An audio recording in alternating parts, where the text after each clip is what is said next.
Welcome, everyone. This is Adam Coleman, and with me today we have Angela Zangarola, who is a certified divorce financial analyst and the founder of Quantum Wealth Strategies in Rochester, Michigan.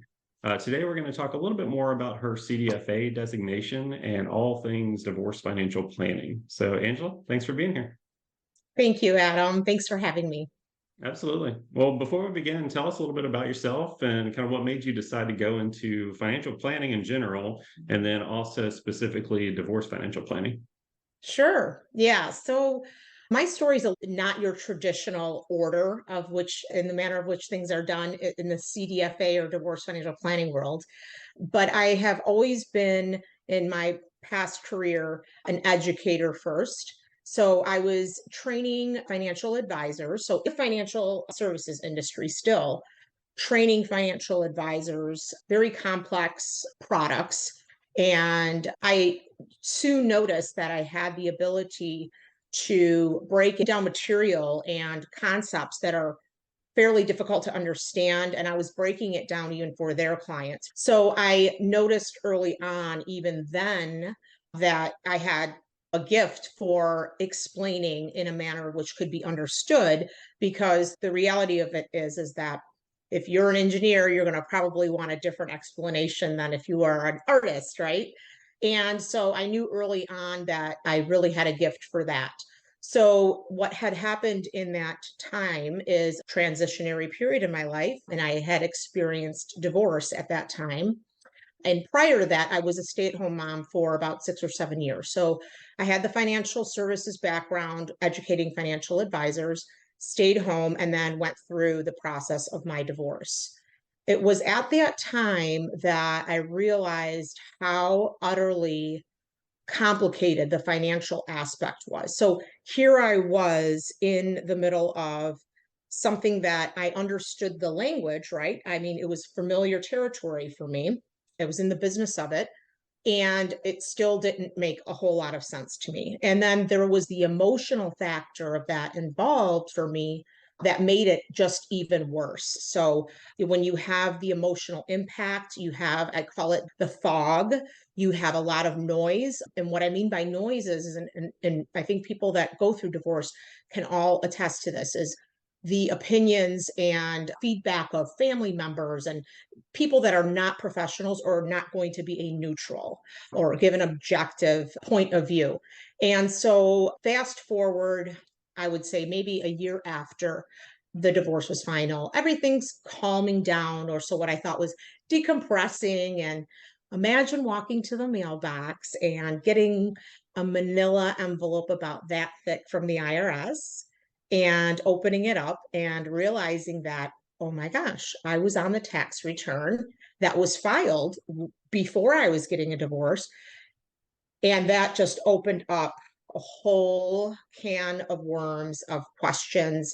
And the long and short of it was this: I realized at that point that, well, oh my gosh, when I was reading through my settlement, and mind you, this was 3 mediations later, almost went to trial, that well, what else could be wrong? And first call was my attorney, right? And I said, oh my gosh, am I going to be liable? Am I going to be responsible? And oh no, there's innocent spouse rule just in case. And the long and short of it is it worked out. Everything was fine. But the fact that I could not sleep at night, not knowing where my liquid assets would be going, because federal law trumps state law. So you can put in there in the paperwork anything to do with I'm not liable, et cetera, et cetera. But after, you can go back and then, sue on whose time and whose dime, right? And so that's what opened up for me the realization of what else is there. And so that was when I called the Institute for Divorce Financial Analysts, and I asked them, can I get the material? And it wasn't for me to get the designation, which is like 4 exams, and you have to have all these continuing ed. And at that point, I realized, flipping through and taking the exams, that I was about 90% textbook of everything you probably shouldn't have done, right? Through the divorce. So that really was an eye opener for me. And then I had started the divorce consulting business and realized even more so that in order to service and provide the best service for my clients, I did have to pursue financial advisory role, which I did. It's been almost a decade, and I feel very passionate about it because it's a very underserved area. I don't think a lot of folks really know that there are these divorce professionals such as yourself, myself, and even legal processes that are in place right now that they just aren't aware of. And so I think the awareness, and I'm so happy that you're doing these podcasts, Adam, and I'm so happy that you asked me because the awareness, getting it out there, I think is paramount. I did not, at least I didn't explore enough to know or even realize that there was such a thing. And it's paramount and can be very impactful on what your future looks like. So I realized that throughout the process, I feel very passionately about it because it's very emotional. Any transition in life that could be negatively impacting you, but any emotion that is drawn into a situation where you have to make a decision on finances, whether it's the loss of a spouse or a family member, and you have to make financial decisions that are pretty quick, you can make some mistakes. So it's very important to have these neutral, objective, black and white professionals that can assist through this process because it's highly emotional. So I am a financial advisor. I do comprehensive financial planning with Quantum Wealth Strategies, and I'm very passionate about providing clients with a life purpose driven plan by customizing solutions that cater to them in achieving their goals. And part of this is any transition like such as divorce. I've had a number of CDFAs on the show previously, and there's a few different iterations of that. So sometimes you have the strict CDFA, they don't do wealth management, they strictly do the division of assets. And then you have sometimes a hybrid model where it's like sometimes they do a little bit of both. And then others where it's like they don't really do a lot of the CDFA work. It's really more wealth management. And then maybe they help a client that happens to be going through a divorce. Where does yours fit in? It sounds like you're more the hybrid model where you do some specific CDFA work and then also you have the wealth management side of things as well, correct? Yes. So I opened up my own registered investment advisory firm, Quantum Wealth Strategies, in Michigan a few years ago. And that was strictly because my vision, my investment philosophy, and the way that my process with clients is very educational and informative.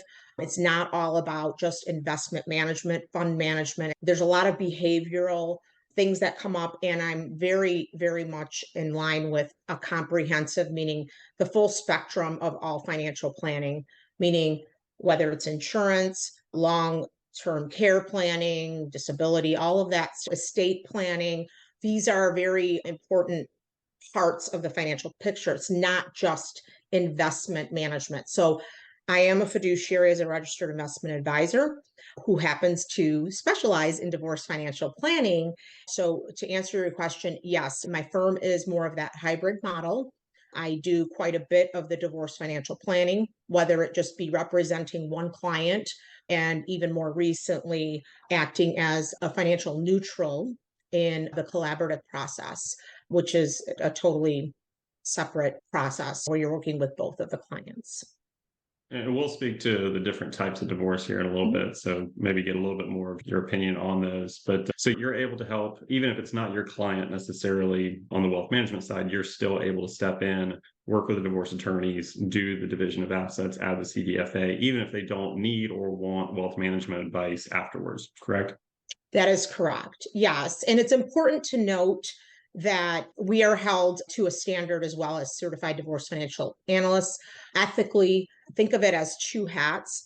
So I cannot act in the capacity of a financial advisor, an investment advisor. Let's say I had a client that has accounts with me and they're now all of a sudden going through divorce. I cannot ethically, I can wear one hat at a time. So in other words, if they were a divorce financial planning client first, then that case is closed and then they became a financial planning client, that's okay. But you shouldn't be doing it simultaneously. It's just a conflict of interest. So, Right. but yeah, I can act in both capacities. And it's also different because there are, I would say, three parts to when a client contacts me: in the beginning, in the middle, and at the very end.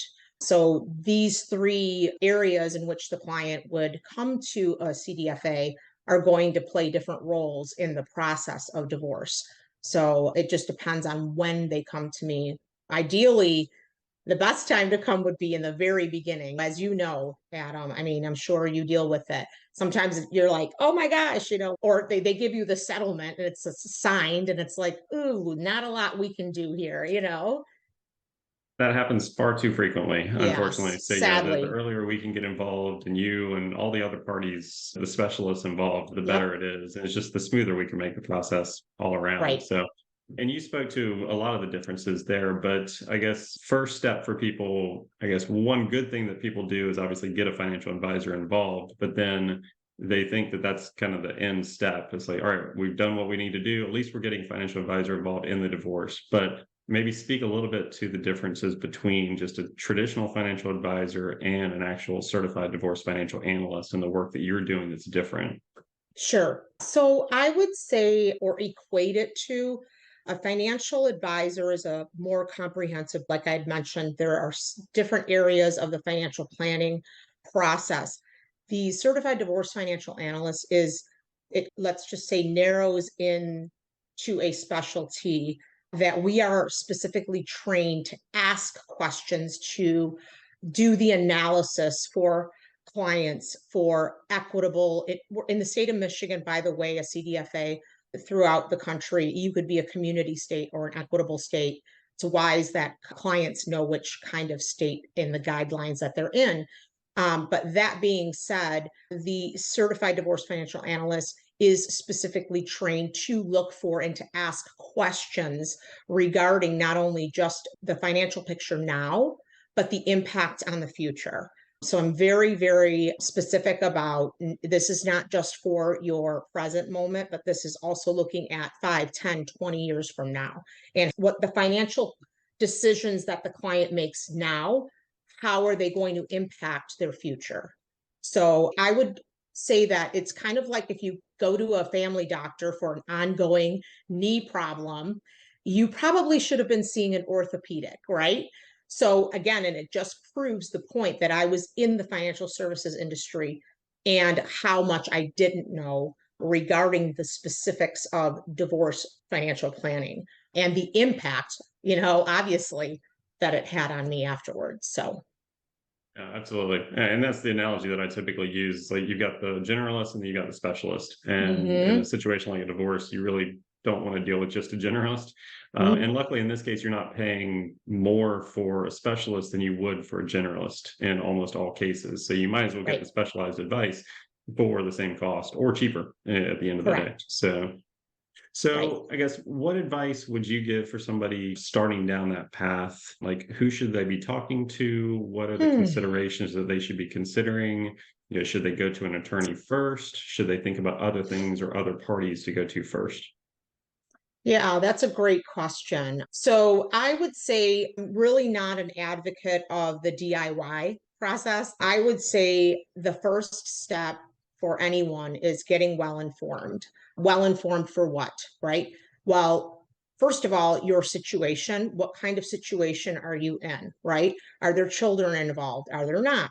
What is your major concern? Is it finances? Is it the asset division? Who's going to keep the house? Are there any major issues? Okay. Because I think at that point, once that's determined, it will determine the process in which clients decide to pursue. Okay. And an example of that would be, let's say that it's highly volatile. I don't know that a mediative process where they just hire a mediator, they kind of go through it amongst themselves. I don't think that's going to work. And also in situations where there is one party that is more dominant than the other. I had a case where the other party was an attorney, okay, and she was not. Now he wasn't a family law attorney, but still knew a lot of the law, so had a major advantage in that situation in that case. So I would say because there are different ways and methods of getting divorced today that people don't even realize, mediative, there's collaborative, and then there's litigative, unfortunately, which can be very expensive and costly, a lot of back and forth. But I think the first thing that folks need to realize is they have to determine and assess their situation. I had clients where a husband really wanted to do collaborative. Wife did not. She hired a litigative attorney. At that point, you're not going to go collaborative. It's probably very unlikely that you will because you're not in agreement to that process, which you both have to be in agreement, and that the attorneys both have to be in a collaborative field. So I would say folks need to really get out there and research what are the major issues so that they can then determine which process is going to work best for them. Because I would say litigative is probably not the best process for the majority of the divorce cases out there, but folks just don't know that there are other ways to go about it. So that's why I'm so happy that you're doing this, because it's just getting the awareness out there that there are different ways and other ways.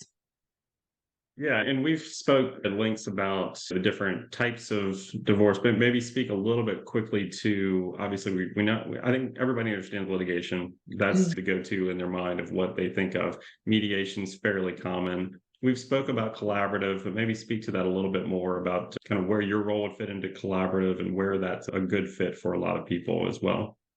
Sure. So when folks decide to go the collaborative route, it's a team of professionals that are collaboratively trained. Each client has their own attorney representing them.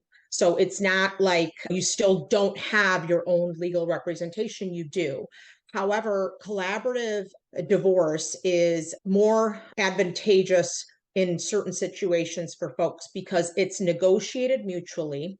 It's very transparent, very open, meaning you have to come forth with all the information that is asked. Both parties are involved with the information, the decisions that are made. Sometimes the decisions, even in collaborative, don't have to be like this math 50-50 right down the line, because we create shared solutions in acknowledging the client's highest priorities. So sometimes that might not have a lot to do with money. And so there are different professionals involved in the collaborative process.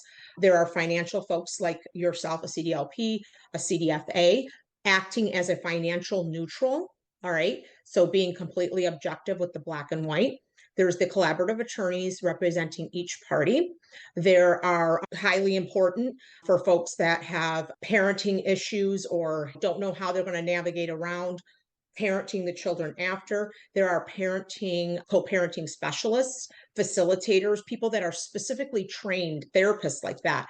Divorce coach, I think, is a huge one too. A lot of folks don't realize that your attorney is not your therapist. And I can't tell you how many folks don't understand that they can't be calling their attorney for every single situation that's emotionally driven, because the reality of the fact is they're going to bill you those hours. And I've seen people pay through the nose for that. Right. So I would say collaborative is everybody's trying to do the best that they can, given what the client's priorities are, emphasizing the needs of the children if there are children involved. It keeps things out of the courtroom.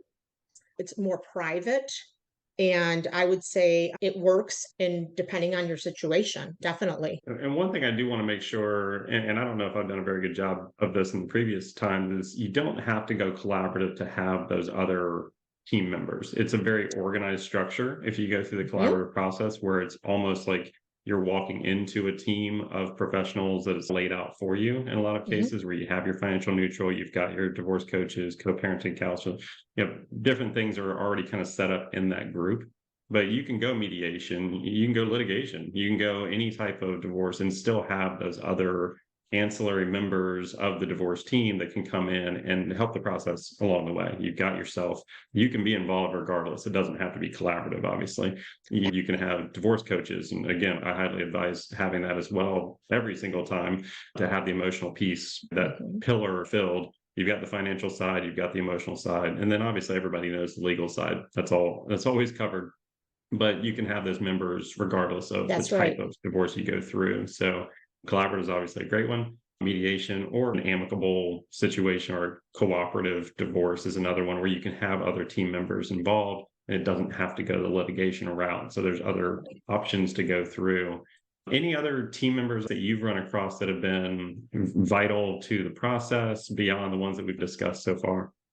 No, I would say those are the primary folks that are involved or professionals that would be involved. Like I said, attorneys or mediator, depending on which way you want to go. I would say for folks that have children, I would say hugely paramount if there's going to be any conflict in parenting time. And I see this after the fact a lot too, where things are, oh, we'll take care of the summer schedule later. A co-parenting specialist, I think, is so critical in helping folks out. Like I said, a divorce coach can probably save you, a therapist, some money because you're not constantly going to your attorney addressing your emotional needs. And then, like I said, the financials are huge. Adam, I mean, the house is sometimes the biggest or maybe even only asset for the client. And that can be so costly in the end if it's not addressed during or before the settlement is written up and signed. Absolutely. Well, this has been super helpful advice. I'm hoping a lot of people take it and Mm, learn more and get right. more people involved in the process and don't just rely on attorneys. Obviously, they're vital, but there's other people that can make this process a lot easier and smoother for people Absolutely. all across the board. So, well, if anybody would like to learn more about you and get more information on you, and I guess before we go through that, you're obviously in Michigan. Are Mhm. there other states you're able to help with, or is it mostly specific to Michigan that you're able to do the CDFA work and the financial advisory work for? Yeah, so I can do work anywhere across the United States. I predominantly service people in Michigan. Again, if it was someone out of state, the guidelines, we have to be very careful because of the guidelines. If you're a community or equitable state, which I mentioned before, we would have to know that as a CDFA. But pretty much on a national level, we can help folks out. And you folks can reach me by calling 248 396 2593. Visit my website, quantumwealthstrategies.com. I am on Facebook, Divorce and Finances, LinkedIn. There's definitely ways to find, just Google Quantum Wealth Strategies. I'll make sure to include all the links to the various sites in the description. So please click those, check them out, get people involved for sure. Exactly like Angela said. Definitely have a financial expert involved that specializes in divorce. If you're going through this process, it can make the process so much easier.